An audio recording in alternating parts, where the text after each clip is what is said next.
But for people who have ongoing mental health conditions, for people who need more intensive care, there's this massive gap, and it's called the missing middle. It's basically the idea that if you have these ongoing issues, there's really not a lot of support for you until you end up in an emergency room. Yeah. And that's really problematic. And I think that it's something that's going to be incredibly hard to overhaul. But Oh yeah, that's generations of shifting of attitude and totally.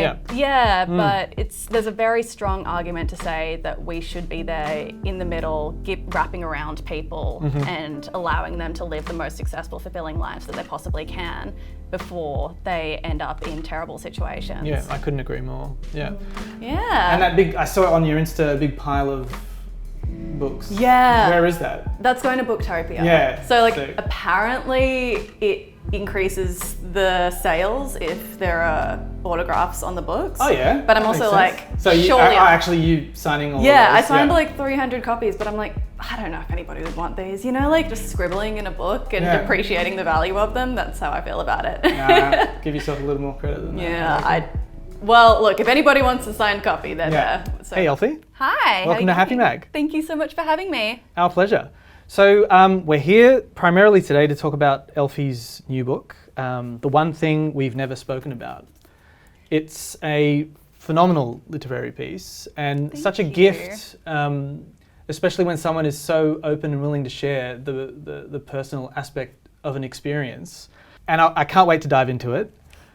But when people sit down with us at Happy, I love to hear a little bit about their background, and you've earned the opportunity to have a bit of a gloat, and share a bit about how you got here. Tell us a bit about what you've been up to in the last few years. And I know the pandemic is this blur. You can go a little before that as well. Yeah, sure. Well, I mean, you know what I do for a living, but let's see. They don't. Some of them might not, and I want them to hear it from you. All right, I'll do my best. So I guess I work as a writer, journalist, presenter type person. I've got my finger in a lot of different pies, basically. I started out my life as a freelance writer. I was writing for Happy back in the day, a little bit. Yeah, and from there I started to work in newsrooms. I worked as a science journalist for a little bit, and then I ended up working for Junkie for a couple of years, presenting and producing the Junkie Takeaway. And after I left that role, I started writing the book and started doing podcasts, and now I am here. Yeah. Cool. When did you start the book? Jesus. Okay, so what year is it now? I think I started it at the end of 2021. Have you found out yet that people are in awe of writers? I mean, most of us can barely string an email together, let alone 300 pages. Partly to do with the discipline that is required. I love to hear about people's process. So why don't you tell us a bit about that? So here's the thing. I have no process whatsoever. Like, whenever people ask me this question now, I'm like, I don't know. I just sit down at a laptop when I feel like it. And that's empowering for people to hear. Yeah? Yeah, I think so. Because process is one of these things where I need to know the secret. And when somebody has done something so great and it was just going with the flow, it means you don't have to. Yeah, true. I guess so. And I think I just work quite well on a deadline, something that I'm used to, obviously, from working in journalism. So when somebody tells me I have to have something done by a certain date, I generally work towards that pretty easily. So I'm pretty disciplined in that way. But as for whether I write in the morning or if I'm one of those people who writes at night, there's no process whatsoever. I just write when I feel like it. Yeah, fantastic.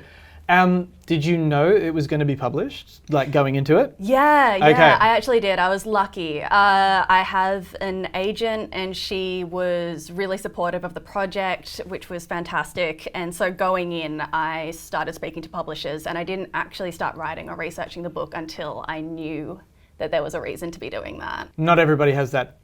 Totally. So that's fantastic. I thank you for writing the book. Thank you so much. Bringing transparency and empathy to such a tricky topic. Well, I think so much more of it is needed, and we're at a point in our society where more of that is happening, and it's really encouraging to see. So I love giving a platform and speaking to people who are doing that. it is about complex mental health conditions, more specifically schizophrenia, given what your personal experience, with family members has been.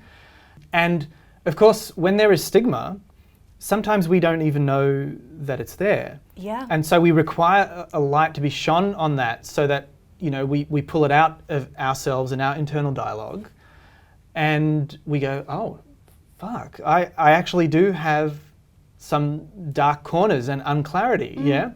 So what should our internal dialogue around complex mental health conditions start turning toward? Yeah, it's a really interesting question. I guess what I wanted to be able to do with the book basically was just strike up some sense of empathy and some sense of openness towards something that's just been so heavily stigmatized for so long. And, I think that in the beginning of the book I talk about this, but really the reason that I wanted to write it was because I saw that more common mental health conditions like depression, anxiety, increasingly ADHD as well, have been spoken about more in public dialogue. There's more openness, acceptance, and education around those conditions. And so really what I just wanted to be able to do with the book was strike up that sense of empathy so that people could start to examine their own knowledge base around these conditions. Great. Around schizophrenia, but around other complex mental health conditions that may or may not include psychosis like bipolar disorder, like schizoaffective disorder, and other conditions like that. So it's opening up the dialogue so that it's becomes clearer for everybody. Yeah, totally. And I really am a true believer in the idea that empathy starts with education. 100%. And yeah, 100%. and so it's a humble little project, but that's all I'm trying to do is just open up stories of real Australians living with real conditions and talk about the realities of that and the struggles that they might face. So it starts really beautifully. It's a memoir. A little bit, yeah. Well, it's even mentioned in the press release that it's a memoir. And I'm like, okay, but there's so much research in here, and I'm always looking for the nuggets and the magic tone in a book. So what has made this interesting? And one of the things that you have succeeded in doing is bouncing between wonderful stories, the memoir aspect, and the research. Did you start out knowing it would do that? Yeah, that's a very good question. I would love to say that I went in here with some semblance of structure, but actually I think that I just started writing and what happened was everything that just started to come to me. Because there's chronology in the memoir aspects, but there isn't chronology in the research components, but it strings together really well. Oh, thank you. Well, that's just editing, baby. Yeah, okay, all right, good. Well done. And of course, your mother plays a big part in you sparking, the spark behind this. And this is conjecture purely, but if she had said no, do you think you would have gone ahead with the project? No, absolutely not. So for everybody in the audience, the premise of the book is that my mum has schizophrenia, but she lives this incredibly successful, normal life, fulfilling life. And basically I just wanted to write about her experience and then compare that to the experience of other people who may not have access to the same kind of privileges that she's had in her life.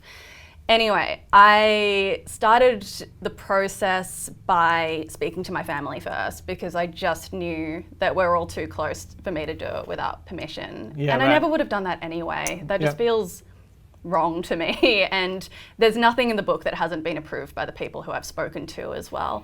I actually called up my mum before I even reached out to publishers, and we had this really nice conversation, and I fully expected her to say no as well. You mentioned that. Yeah, I was really prepared for that, and I didn't mind that. But she said yes, and she said yes on the basis that it could help other people, and that's all that she really cares about. Absolutely. I mean, the greatest works that lift us as a people are those shared stories, right? Yeah, absolutely. And I didn't mean that you would have gone ahead without her permission. I meant, would you have gone ahead with a different version of it, Good question. Yeah. No, probably still not, because then I wouldn't have the personal attachment to it. Yeah. And it wouldn't have been as powerful, I don't think. Yeah, exactly. Mental health is such a complex matter, and it's broad, and we're learning and we're growing. What was really quite profound to me was some of the staggering numbers that you share in the book through the research, and discussions with mental health professionals. Can you share some of those numbers? There are approximately sort of 700,000 people in Australia living with a complex mental health condition, and for every one of those there's family members attached, there's people who love them who are attached to them, and it ends up being really about a quarter of Australians who are affected in some way by a complex mental health condition personally.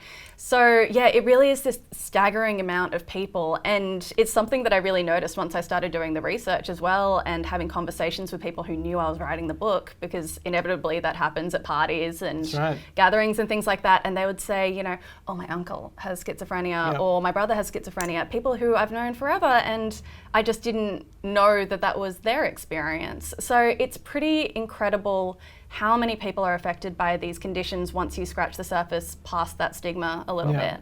So we start to destigmatize and we allow empathy to enter, and we educate ourselves, because self-education is what's required now until it's part of the education system. How do we improve the current support systems? Like what can we do now? Really, I think it's quite a holistic approach. So I think that we need to educate ourselves, absolutely. I think that we need to broaden our scope of understanding of mental health conditions a little bit. On an individual level, reading up about these kind of conditions. Reading books like this. Yeah, or other books by better authors. It's great. That's a really good start. And I think that ultimately what needs to happen is that broader political discussions need to be struck up around mental health care policy, because it's one of those things that kind of comes in and out of public consciousness, and it has done for the past couple of decades. So we really need to be able to put pressure on people to improve the mental health care system, and that's really what it comes down to. Yeah, agreed. Now, you do mention more than once that there was your mother who you spoke to. This is a family connection. A lot of people who were willing to discuss were people of privilege or white people, which I kind of understand that. But actually, one of the smaller stories from probably maybe earlier on in the book, which was a First Nations man from North Queensland, really struck a chord with me. This was truly a gem in the book. You mentioned a little bit about his experience, and he touches on meditation as being something that has helped him through. Can you speak a little bit more to that connection and that story with that person? Because I have a couple more questions that might lead from that. Yeah, sure. Yeah. So that was actually a letter that I received through a source who is a social worker in Townsville. Okay. And so he is actually related to that person, and he handed on that letter to me because there was obviously this certain amount of apprehension from a lot of people who I reached out to, and it's very understandable, but they wanted some anonymity. And so the letter was a really great way to receive that message.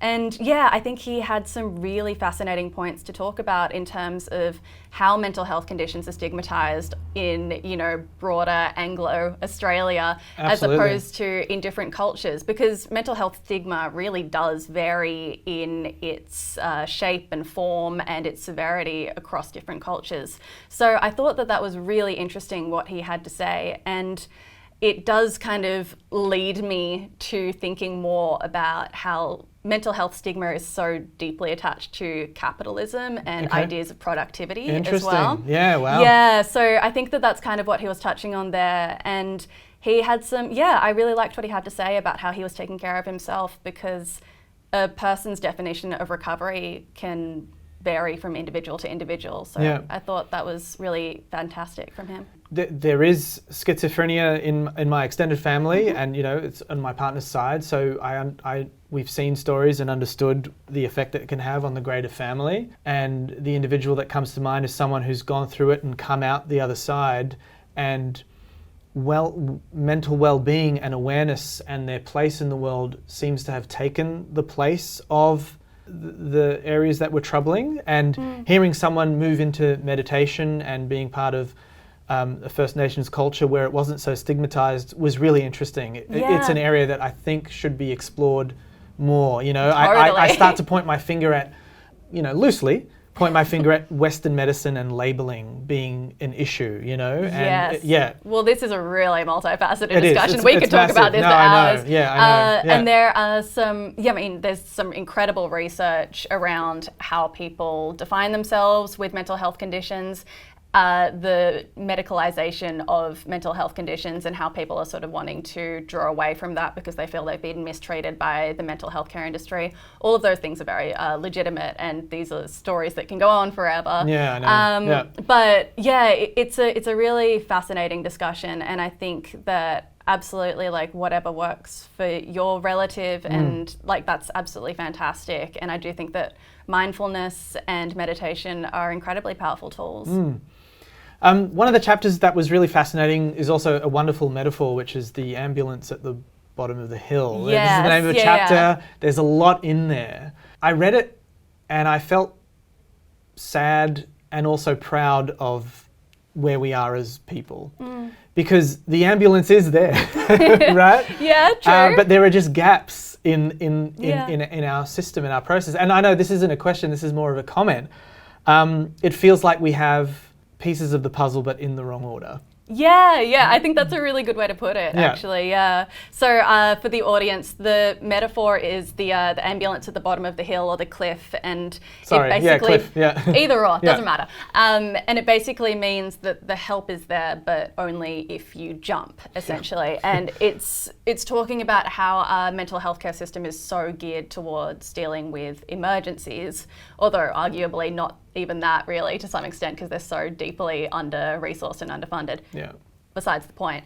But the idea is that the mental health care system really needs to be reevaluated so that we are helping people before they need the emergency line, before they need to turn up to emergency departments. Absolutely. It's a really fascinating idea, and I think that honestly, like, before I started researching the book, I had no idea. Like, I really thought Australia's mental health care system was like top notch, you know? Because that's been my experience. So it would have been one surprise after another as you dug deeper and went. Totally.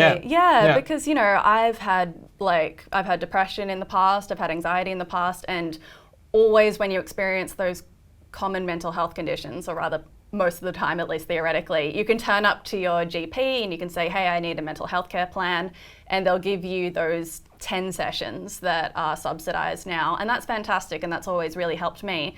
But for people who have ongoing mental health conditions, for people who need more intensive care, there's this massive gap, and it's called the missing middle. It's basically the idea that if you have these ongoing issues, there's really not a lot of support for you until you end up in an emergency room. And that's really problematic. And I think that it's something that's going to be incredibly hard to overhaul. But that's generations of shifting of attitude and but there's a very strong argument to say that we should be there in the middle, wrapping around people and allowing them to live the most successful, fulfilling lives that they possibly can before they end up in terrible situations. Yeah, I couldn't agree more. Yeah. At the end of the book, you kind of unambiguously say thank you to your mother and what a gift you know, she is as a parent, and how wonderful it was to experience that with her.